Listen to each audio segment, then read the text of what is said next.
कहते हैं कि न्याय की राह कठिन और लंबी जरूर होती है, लेकिन यदि इरादा अडिग हो तो मंजिल जरूर मिलती है। अनूपपुर जिले के जमुना कॉलोनी निवासी अभिषेक पांडे ने यही साबित किया। अपने पिता के सम्मान और न्याय के लिए उन्होंने 11 वर्षों तक संघर्ष किया और अंततः मध्य प्रदेश हाई कोर्ट से ऐतिहासिक जीत हासिल कर अपने पिता को फिर से वर्दी पहनाई। जी हां, साल 2013 में मिथिलेश पांडे उमरिया थाने में आरक्षक पद पर कार्यरत थे, लेकिन विभागीय जांच के बाद उन पर आय से अधिक संपत्ति रखने का आरोप लगा और उन्हें सेवा से बर्खास्त कर दिया गया। मिथिलेश पांडे ने कई बार पुलिस विभाग के आला अधिकारियों से न्याय की गुहार लगाई, मगर उनकी बातें अनसुनी कर दी गई। जब सारे रास्ते बंद हो गए तब उन्होंने जबलपुर हाई कोर्ट का दरवाजा खटखटाया, परंतु न्याय की प्रक्रिया में लगने वाले वर्षों ने उनके परिवार को मानसिक, सामाजिक और आर्थिक तौर पर तोड़ कर रख दिया।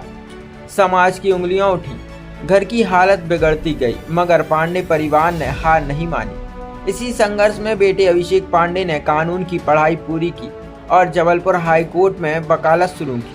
अपने करियर की शुरुआत उन्होंने सबसे पहले अपने पिता के केस से की। अभिषेक ने पूरे आत्मविश्वास, तर्क और संवेदनशीलता के साथ अपने पिता का पक्ष रखा।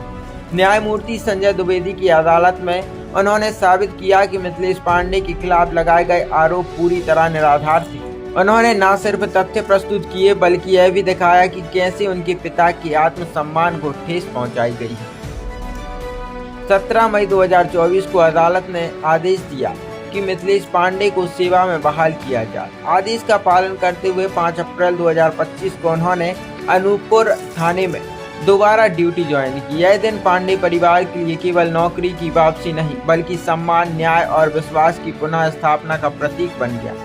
पिता की आंखों में गर्व और कृतज्ञता के आंसू थे। बेटे ने न केवल वकील बनकर एक केस जीता बल्कि एक पिता को खोया हुआ सम्मान लौटाया। स्थानीय लोगों ने इस उपलब्धि पर पांडे परिवार को बधाई दी और अभिषेक की सराहना की, जिन्होंने यह साबित किया कि अगर बेटा ठान ले तो वह पिता की लड़ाई भी जीत सकता है।